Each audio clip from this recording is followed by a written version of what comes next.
माध्यमिक परीक्षा के दौरान छात्रों को परीक्षा केंद्र तक पहुंचाने के लिए रानीगंज पुलिस और ट्रैफिक विभाग ने विशेष पहल की है। पिछले कुछ दिनों से स्टेशन इलाके में सड़क निर्माण के कारण बस स्टैंड की सड़क अवरुद्ध हो गई है, जिसके चलते सभी वाहनों का रूट बदल दिया गया है।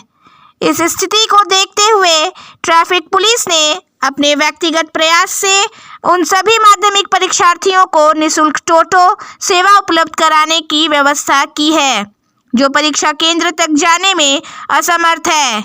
पुलिस प्रशासन सिर्फ परिवहन सुविधा ही नहीं दे रहा, बल्कि हर परीक्षा केंद्र पर छात्रों को परीक्षा से पहले पेन और फूल देकर उनका उत्साहवर्धन भी कर रहा है।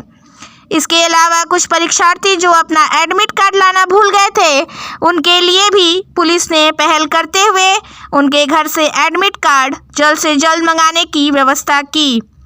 कुल मिलाकर माध्यमिक परीक्षा के पहले दिन पुलिस प्रशासन का एक मानवीय और संवेदनशील चेहरा देखने को मिला, जिसे परीक्षा संचालन सुचारू रूप से हो सका। এডিসি ট্রাফিক ডিপার্টমেন্টের তরফ থেকে যাতে এবছর 2025 সালে মাধ্যমিক পরীক্ষার্থী নির্বিঘ্নে নিজেদের সেন্টারে পৌঁছতে পারে, তার জন্য বিস্তৃত উদ্যোগ নেওয়া হয়েছে। তা রানীগঞ্জ ট্রাফিক গার্ডের তরফ থেকে যেটা হয়েছে, আমাদের তো রাস্তার ইতিহাস হচ্ছে বলে মিউনিসিপ্যালিটির বড় অফিসের ওখানে রোডগুলো ব্লক আছে, মিনি বাস যেতে পারছে না, সেটা তার বাংলার অশোকা পেট্রোল পাম্পের সামনে দিয়ে ঘুরিয়ে দেওয়া হচ্ছে। কিন্তু ক্যান্ডিডেট যারা পরীক্ষা দিতে যাচ্ছে তারা এখানে ড্রপ করার পর আমরা কি করছি, তাদেরকে আমাদের নিজেদের উদ্যোগে টোটো দিয়ে চাপিয়ে তাদেরকে নিজের সেন্টারে পৌঁছে দিচ্ছি আমাদের নিজেদের লোক দিয়ে, ফ্রি অফ কস্ট। এটা সম্পূর্ণ কষ্টটা আমাদের ট্রাফিক ডিপার্টমেন্টের তরফ থেকে বহন করা হচ্ছে, যাতে মাধ্যমিক পরীক্ষার্থী যারা জীবনের প্রথম পরীক্ষাটা দিচ্ছে তাদের জন্য একটা এক্সপিরিয়েন্স ভালো হয়, এই উদ্দেশ্যে আমাদের একটা উদ্যোগ। দেখুন, রাস্তাটা যেটা করছে ওটা তো মিউনিসিপ্যালিটি করে, ওটা বেটার হবে আপনি যদি চেয়ারম্যান সাহেবের সঙ্গে কথা বলেন, উনি আমাকে স্পেসিফিক বলতে পারবেন। হ্যাঁ, আমরা ওনাদের সঙ্গে যোগাযোগ করেছি, ওনার চেষ্টা করছি যত শীঘ্র সম্ভব ওটাকে রেডি করে মানুষের হাতে তুলে দেয়। Rana Ambika Dutta, traffic inspector 2। মাধ্যমিক পরীক্ষা শুরু হয়েছে, সকল স্টুডেন্টের জন্য আমার শুভেচ্ছা রইলো, অনেক অনেক আশীর্বাদ ভালোবাসা থাকলো।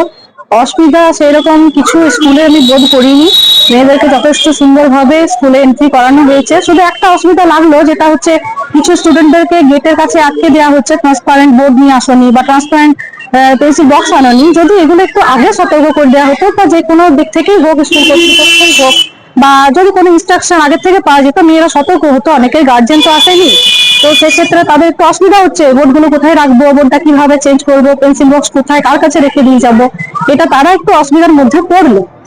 আর তাছাড়া অসুবিধা কিছু আমি দেখিনি, সুষ্ঠুভাবেই ওরা পরীক্ষার্থীরা হলে প্রবেশ করেছে। আর এদিকে রাস্তাঘাটের অবস্থা বলতে গেলে যানজট কিন্তু ছিল, আশা রেখেছিলাম যে সে সময় হয়তো একটু রাস্তাঘাট ফাঁকা থাকবে, মেয়েদের আসতে একটু সুবিধা হবে, কিন্তু ছিল। আমি একটা অঞ্জনা সিনেমা হলের কাছে একটা ধাক্কা সম্মুখীন হতেই রইলাম। তো এটা যদি একটুখানি পরের দিন থেকে ব্যবস্থা না হবে, পুলিশ যথেষ্ট হেল্প করলো। একটা মেয়ে অ্যাডমিট নিয়ে আসেনি, তাকে নিয়ে গিয়ে অ্যাডমিট বাড়ি থেকে নিয়ে এলো, সেটা হেল্প করলো। রাস্তাঘাটে বলছি যানজটের অবস্থাটা, হ্যাঁ হ্যাঁ সেটাও করেছে, কিন্তু ছিল জ্যামটা ছিল, একটু হালকা হলে ভালো হয়। যতক্ষণ মেয়েরা আসছে সেই টাইমটুকু যদি একটু নজর রাখা হয় তাহলে মনে হয় ভালো হবে। হ্যাঁ হ্যাঁ হ্যাঁ, অন্য দিনের মতোই আমার যানজটটা লাগলো।